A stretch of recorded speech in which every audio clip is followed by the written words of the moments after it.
And two eminent guests are joining me in the program and the conversation. Ambassador Manjeev Singh Puri, former senior diplomat, and Professor Sachin Chaturvedi, DG Research and Information System for Developing Countries, that's RIS. Good evening and welcome, gentlemen. Ambassador Puri, if I can begin with you, sir. First up, to understand, in the changing world order, evolving global realities, what is the relevance of G7 in 2021 and the manner in which India is now going to engage with them? Thank you for the question. I think this is perhaps the most pertinent question. The G7 accounts for more than 50% of global GDP. It's countries which have a free market system and which are democracies. And therefore, the invitation to India, along with, of course, Korea, Australia, and South Africa, the invitation to India is a remarkable thing. We participated earlier also in G7 outreach, but this is an invitation which clearly symbolizes India's arrival on the global scene. I think this is something that we in India should internalize. The world has recognized that India is a major stakeholder in the global scheme of things. In about 5 or 6 years' time, we might even become the largest society in the world in terms of population. We are already the 5th largest economy in the world and growing and going in the direction of becoming the 3rd largest economy. Its purport is therefore clear. India is a major stakeholder, and India's participation with other democratic countries is essential for taking the world forward in a rules-based manner. Now, in your report, you mentioned several factors, but perhaps the most important one is tackling the hegemonistic rise of China.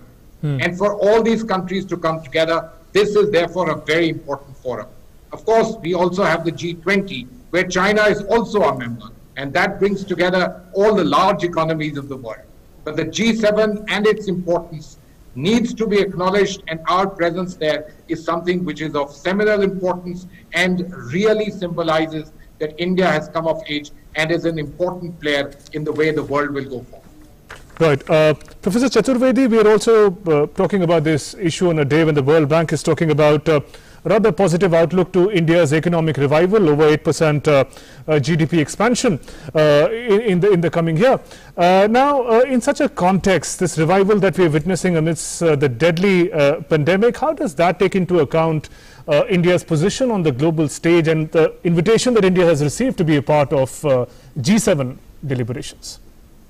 Thank you. Thanks, Shivendra. I think a very, very appropriate question. If you look at the recent World Bank report that has captured and has sort of shown 8.3% growth in 2021 and subsequently not bad with 7% in 2022 and 6.5% in 2023. So if you see for next 3 years, Indian economy is going to be better and better every time the equilibrium is settling in favor of better policy responses, but also regain in rural development, in health sector, and bouncing back in services and manufacturing. So you find a sort of buoyancy in economy coming in with the new measures that are being taken. And I think, as Ambassador Manjeev Puri very rightly mentioned, this is in a way recognition of the role that Indian economy is playing. But I think at the same time, I must also mention 3 other factors which are of importance. And there, Shubhendu, the first factor is very much Prime Minister Modi's consistent commitment on climate change, and the fact that the Cornwall Summit is in a place where green technology is the USP, and our consistent commitment on climate change is very clear. So I think the technology connect with this summit is absolutely clear. The second important point, Shubhendu, is very much about India's global role in technology. And I think India should come forward in terms of sharing the Bharat Biotech and ICMR-led technology for COVAX. Because if you look at global commitments, I think since IMF is also there, the G7 countries must evolve a global plan for vaccination. Like Prime Minister Modi has shown just day before yesterday, the responsibility of the central government for all the states. It's high time that the world gets together and institutions like IMF should come forward for global responsibility of vaccination. You look at COVAX, we were supposed to have delivered 238 million doses, but as of now, only 81 million doses have been done. Right. India should contribute in the global scenario, but it is also very important. Your report has already shown about the challenge we have with the vaccine passport. I think global vaccination is extremely important. No one is safe till all are safe. So it is important that without raising further restrictions on border, we should try to eradicate it. And third and most important part is the global tax regime. And Shubhendu, the call by G7 countries, particularly US, UK, France, on 15% of global corporate tax, they are trying to persuade India to do away with what is called as Google tax, but is actually the equalization levy. So multinationals have this responsibility towards the markets where the digital divides are huge, and we need to take measures to bring that at pass. So I think these three issues are extremely important for India's participation at G7. Right, and we'll try and touch upon these issues in particular. Ambassador Puri, when you talk about the common challenge of expansionist tendencies of China, whether it's economic or territorial, it's also interesting to see the gathering of G7 and also the invited nations. The Quad nation members are also gathering, the 4 members with their focus on the Indo-Pacific. What opportunities then lie for the Quad nations, including India, when they gather and discuss the issues pertaining to the world and the region in particular? So, in my personal opinion, this is a meeting which actually cements the transatlantic alliance, something that was frayed under the Trump administration. When you cement the transatlantic alliance, please note that roughly about 50% of GDP coalesces in one side, and no matter what China has achieved, it is fairly small in comparison to what the transatlantic alliance means. Now, yes, Japan is in fact a member of the G7. Australia and India are there, and along with the United States. So there is an opportunity for Quad ideas, Indo-Pacific ideas to be talked about. And certainly the Indo-Pacific shall be an important element. But it is my belief that if you really want to have a global, bring China to the table of rules-based doing of things, then the transatlantic alliance is really the critical element. And if that gets cemented, that much the better. The Quad has its own role. It also has a role because of its geographical proximity in China's case, as well as the Indo-Pacific region. And I think all of those will receive support in this particular manner. Professor Chaturvedi mentioned something about climate change.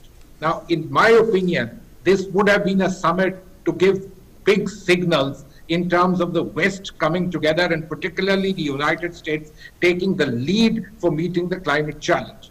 While we are doing our bit, and in fact doing much more than that, look at our commitments on renewable energy, 450 gigawatts by 2030, which is absolutely tremendous.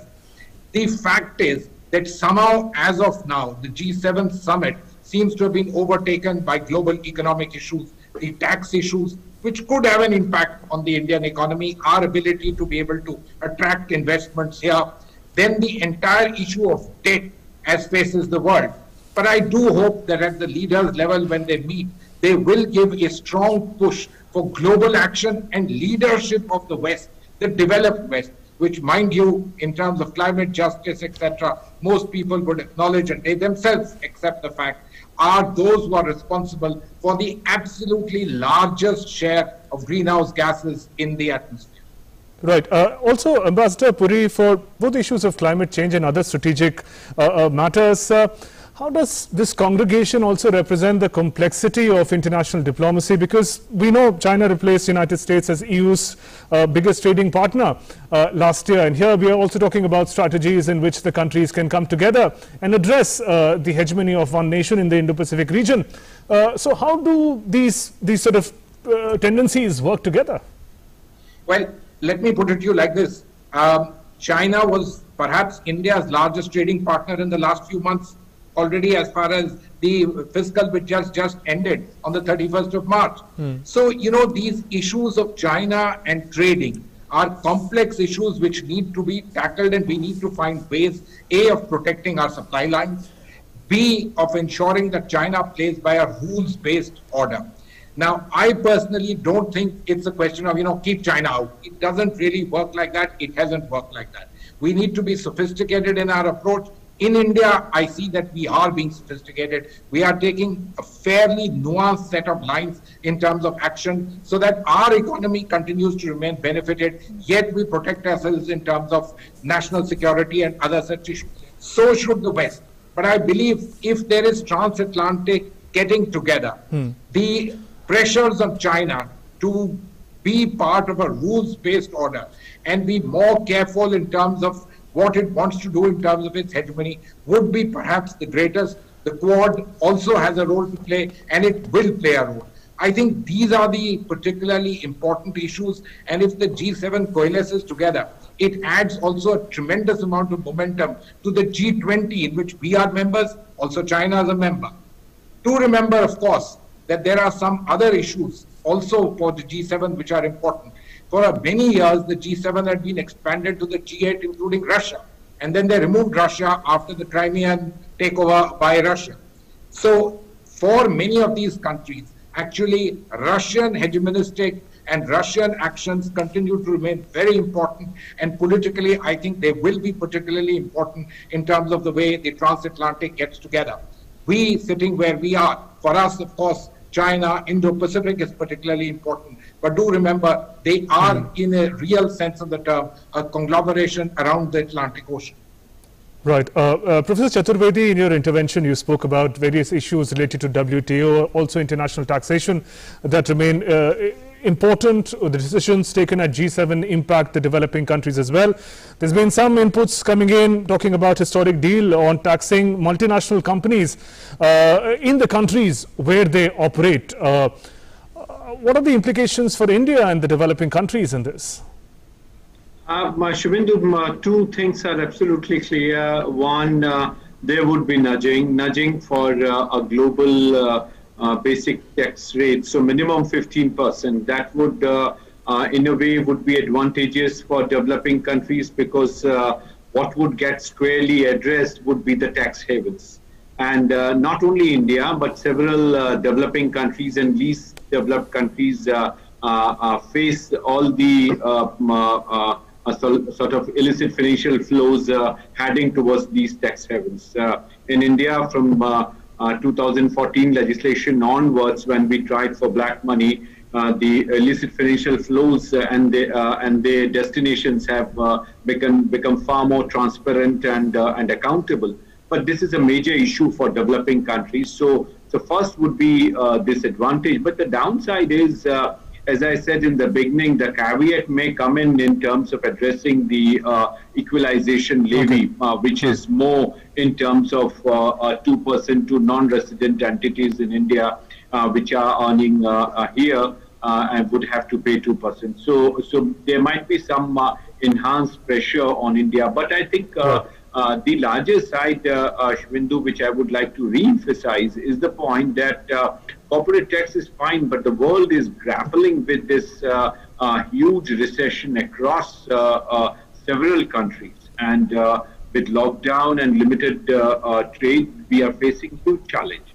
So at this point, it is required that it would be in interest of all countries to have global vaccination program, the cost of which probably would be lesser than what the economy would be paying. So I think at this stage, instead of focusing too much on corporate tax, the focus should be on global vaccination program through expanded windows of the International Monetary Fund.